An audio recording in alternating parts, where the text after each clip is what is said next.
कहानियों की राह में आज की कहानी दिल से कुर्बान।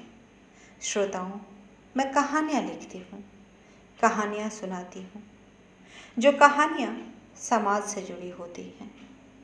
तो शुरू करें आज की कहानी।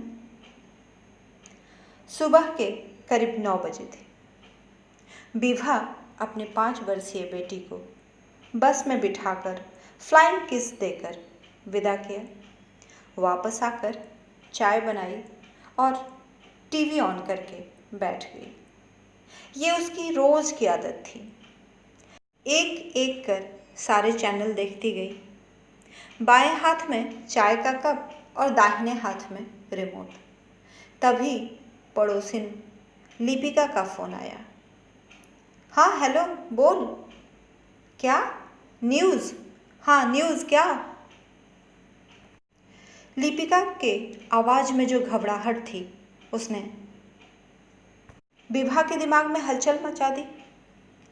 न्यूज़ में फ्लैश हो रहा था, कल देर रात गए सिक्किम बॉर्डर पर कुछ अज्ञात घुसपैठियों को रोकने में सूबेदार श्रीकांत शेखर रंगनाथन गंभीर रूप से जख्मी हो गए हैं।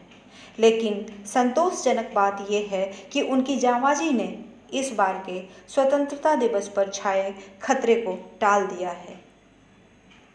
देश ऐसे जांबाजों को सलाम करता है। अभी न्यूज़ को सुनकर समझ पाती तभी कर्नल गिरीश शर्मा का फ़ोन आया। उन्होंने श्रीकांत के विषय में जानकारी दी। वे ज़्यादा कुछ कहते उसके पहले विभा ने आत्मविश्वास से भरकर कहा, उन्हें कुछ नहीं होगा, मैं अभी आ रही हूँ। उसने मंगलसूत्र को कस कर थामा और फ़ोन रख दिया। तुरंत लिपिका को फ़ोन लगाया। हाँ लिपि, मैं सिक्किम जा रही हूँ, तो प्लीज़ नैन्सी को स्कूल से ला दे। विभा का स्वर बता रहा था कि वह कितनी परेशान है। लिपिका की मदद से दमदम एयरपोर्ट पहुंची। इतनी जल्दी फ्लाइट और टिकट का मिलना नामुमकिन था। विभा ने अधिकारियों से बात की। हर बीतता पल भारी पड़ रहा था। इतनी जल्दी टिकट का इंतजाम होना नामुमकिन है मैम, अधिकारी ने खेद प्रकट की। Can I use your mike? Vibha ने याचना करते हुए कहा। या श्योर मैम, अधिकारी ने पीछे हटते हुए कहा। सिक्किम जाने वाले सभी यात्रियों को मेरा नमस्कार। मैं विभा राय चौधरी बोल रही हूँ। मेरे साथ में मेरी 5 साल की बेटी है। मैं आप लोगों के सामने एक अनुरोध लेके खड़ी हूँ। कल रात सीमा पर हुए घटना में मेरे पति जो जख्मी हुए हैं, क्या आप में से कोई ऐसा है जो मुझे अपना सीट दे? विभा ने अपना वाक्य खत्म भी नहीं किया था, उसके पहले ही कई लोग खड़े थे जो खुशी खुशी अपना टिकट विभा को दे रहे थे। एक नए जोड़े ने अपना टिकट दे दिया। मैडम, हम हनीमून के लिए जा रहे थे, पर आपका जाना ज़्यादा ज़रूरी है मैम। विभा ने भीगी पलकों से उनका शुक्रिया किया। वह सुबह तक सिक्किम आर्मी हॉस्पिटल पहुंचने वाली थी। रास्ते भर यादों का चलचित्र दिमाग में चलता रहा। श्रीकांत शेखर रंगनाथन दक्षिण भारतीय बांका युवक था। वहीं विभा राय चौधरी बंगाली परिवार की इकलौती कन्या थी। नागपुर के इंजीनियरिंग कॉलेज में के वेलकम जश्न में श्रीकांत ने विभा को क्यों चुना, ये तो श्रीकांत ही जाने, क्योंकि उसे घर से सख्त हिदायत थी कि किसी अन्य जाति धर्म के लोगों से बात भी ना करे। ऐसे में बड़ी बड़ी हिरनी जैसी आंखों वाली शोक चंचल हर बात में अपनी राय देने वाली विभा उसे कब अच्छी लगने लगी पता ही नहीं चला। विभा को तो श्रीकांत, उसकी बातें, सब कुछ अच्छा लगता था। जब वह देश, उसकी सुरक्षा और उसके लिए अपने जान देने की बात करता था तो अपलक देखती रहती थी, बिना बोले सुनती रहती थी। कॉलेज खत्म होते ना होते दोनों ने शादी कर ली। श्रीकांत की माँ ने बंगाली बहू को स्वीकार करने से मना कर दिया। समय अपनी गति से चलता रहा। दोनों ने अलग अलग प्राइवेट फॉर्म में नौकरी भी कर ली, पर श्रीकांत का इंडियन आर्मी ज्वाइन करने का जुनून जैसे का तैसे था। आखिर 3 सालों के कठिन परिश्रम से श्रीकांत ने उस मुकाम को पा लिया जिसकी उसे ख्वाहिश थी। वह बेहद खुश था। आर्मी की ट्रेनिंग साधारण नहीं होती। श्रीकांत ने हर चुनौती को पार किया और उसकी पहली पोस्टिंग सिक्किम बॉर्डर पर हुई थी। सिक्किम पहाड़ों वाला शहर, ऊंची खड़ाई वाला रास्ता, पहाड़ काट कर ऊपर तक जाने के लिए बनाया गया रास्ता। पहाड़ों पर व्यवस्था तो हर चीज़ की होती है, पर अपने हिसाब से। वहाँ की खूबसूरती ने शुरू में श्रीकांत को बहलाए रखा, लेकिन समय के साथ वह सब बेजान लगने लगी। कभी नेटवर्क मिलता, कभी नहीं मिलता। दिल खोलकर बात करने को तरस गया बेभा से। बताने को बहुत कुछ होता, पर सुनने वाला कोई नहीं। आपस में जवानों के बीच बात होती तो सभी का दर्द बराबर ही रहता। महीनों बीत गए वहाँ रहते। फौज में छुट्टी मिलना ठीक वैसा ही है जैसे रेगिस्तान में पानी ढूंढना या फिर अमावस की रात में चांद को तलाशना। श्रीकांत जिस विभा के बगैर एक पल नहीं रह सकता था, लगभग 6 महीने हो गए थे, उसकी सूरत तक नहीं देख पाया था। बेटी नैन्सी से बात करने का मन करता, उसे उसकी छोटी छोटी नादानियों पर समझाने का मन करता, पर अपने कर्तव्य पर अडिग रहने वाला श्रीकांत मन महसूस कर रह जाता था। यही वजह थी कि समय मिलते ही श्रीकांत अपने जज्बातों को शब्दों में पिरोने लगा था। तुझे ना देखूं तो चैन मुझे आता नहीं है, एक तेरे सिवा कोई और मुझे भाता नहीं है। विभा को श्रीकांत की पहली चिट्ठी अक्षरशः याद थी। उसने लिखा था, डियर विभू, नहीं मेरी प्यारी विभा, ओहो नहीं, मेरी सबसे प्यारी विभा। हाँ अब ठीक है। तुम्हें खुद भी नहीं पता तुम कितनी सुंदर हो। सबसे ज़्यादा तो तब जब तुम भींगे बालों में टॉवेल लपेटकर, माथे पर बिंदी के नीचे लाल चंदन लगाकर, आरती का थाल लिए पूरे घर में घूमती हो ना, तो मुझे अपना घर मंदिर जैसा लगता है। उसी बीच मेरी किसी हरकत पर तुम्हारे मुंह के मंत्रोच्चारण का तेज हो जाना, तुम्हारी बड़ी बड़ी आँखों से मुझे धमकाना बहुत याद आता है विभा। मैं यहाँ जी तो रहा हूँ, पर मेरी सांसें, मेरी धड़कन तुम हो विभा। प्लेन अपने रफ्तार में था और विभा अपने यादों के रफ्तार में थी। श्रीकांत के दूसरी चिट्ठी को कहाँ भूल पाई थी अभी तक। उसमें लिखा था, नाजुक से विभू, तुम्हारी परेशानियों का एहसास है मुझे।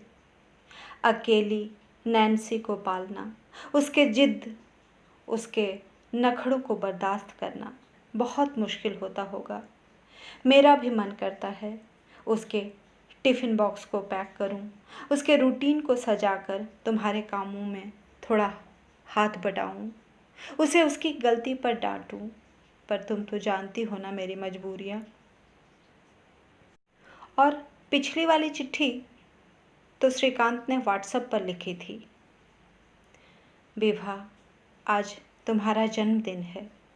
मैंने कोशिश की थी तुमसे बात करने की, पर पहाड़ी इलाका, नेटवर्क थोड़ा कम ही रहता है।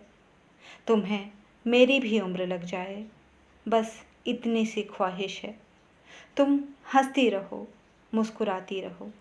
तुम्हारा श्रीकांत। विभा ने गुस्से से कोई रिप्लाई नहीं दिया तो अगली चिट्ठी फिर आ गई थी। विभा, मेरी माँ थोड़ी धार्मिक है पर दिल की बेहद अच्छी है। तुम्हें बहुत जल्द अपना लेगी पर थोड़ा वक्त लगेगा। पापा कोशिश में लगे हुए हैं।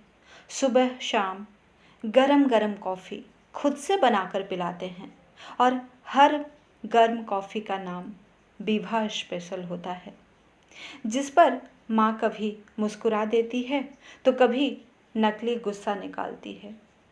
पापा अपने कोशिश में कभी नाकामयाब नहीं हुए, इस बार भी नहीं होंगे, देख लेना। तुम्हारा श्रीकांत। कभी लिखना नहीं भूलता था वह। जब कभी उन चिट्ठियों को पढ़ती तो लगता श्रीकांत उसके आस पास आकर बैठा है, कभी शब्दों में तो कभी आवाज़ बनकर आ जाता था, कभी कभी तो उसका चेहरा दिखने लगता था। विभा ने व्हाट्सएप ऑन किया। एक नई चिट्ठी आई थी। विभा, तुम बेहद मासूम हो। दुनियादारी तुम्हें अभी कहाँ समझ आती है। पता है, आजकल मुझे तुम लोगों की याद बहुत ज़्यादा आ रही है।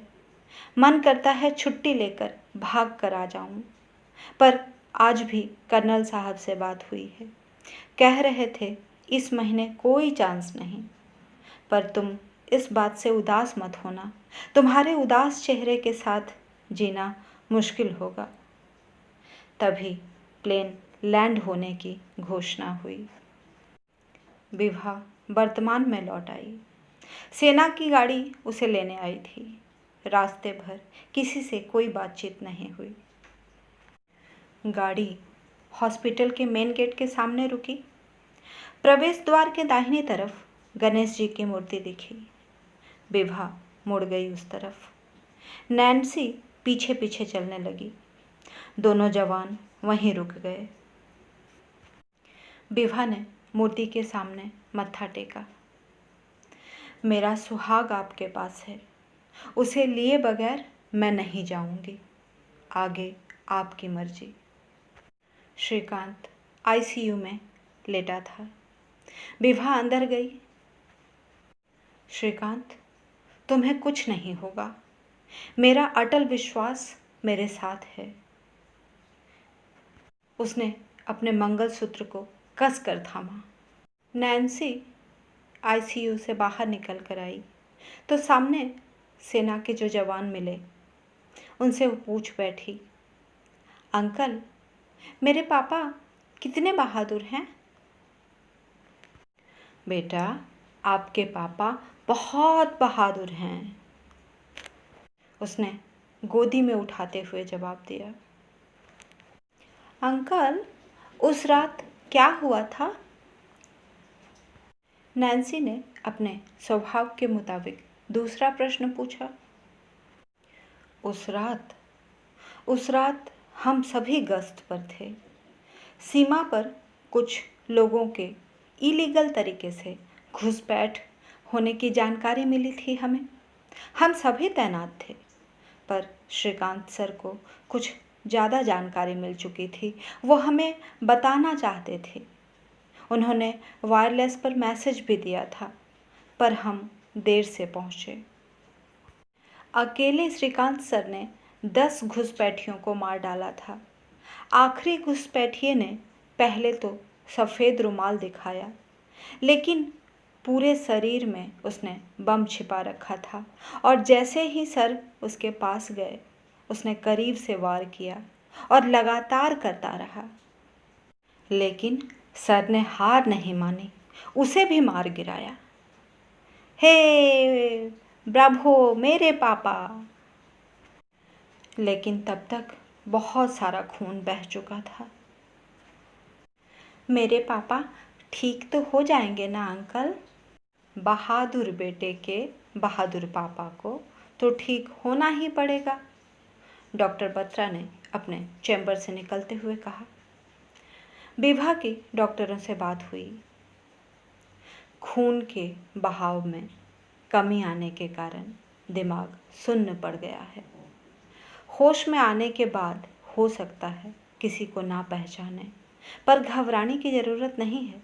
समय के साथ सब कुछ सामान्य हो जाएगा।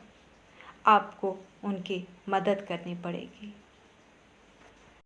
डॉक्टर बत्रा ने रिपोर्ट दिखाते हुए कहा। विभा चुपचाप सुनती रही। समझ नहीं आ रहा था रोकर दर्द हल्का करे या हंसकर जीवन में आने वाले इस चुनौती को स्वीकार करे। श्रीकांत के माता पिता भी तब तक पहुंच चुके थे। विभा को दक्षिणी भारतीय वेशभूषा में देखकर उन्हें अच्छा लगा। सही सही कसर तमिल भाषा ने कर दी थी। है ना तम्बी, पैर है ना? दादी ने पोती से पूछा। नैन्सी, पोती ने जवाब दिया। दादी ने प्यार से उसे बाहों में भर लिया था। करीब 8 दिनों के बाद श्रीकांत को होश आया। श्रीकांत के सामने उसका पूरा परिवार खड़ा था। उसकी माँ, पत्नी, पापा और नन्ही नैन्सी, सभी सैल्यूट की मुद्रा में मुस्कुराते चेहरों के साथ खड़े थे। श्रीकांत की आंखों से 2 बूंद आंसू लुढ़क गए। तेरे दामन से जो आए उन हवाओं को सलाम। देश पर दिल से कुर्बान होने का जज्बा जिनमें होता है वे लोग रियल हीरोज होते हैं। लेखिका रिमझिम का ऐसे लोगों को हृदय से नमन है। बस इतनी सी थी ये कहानी।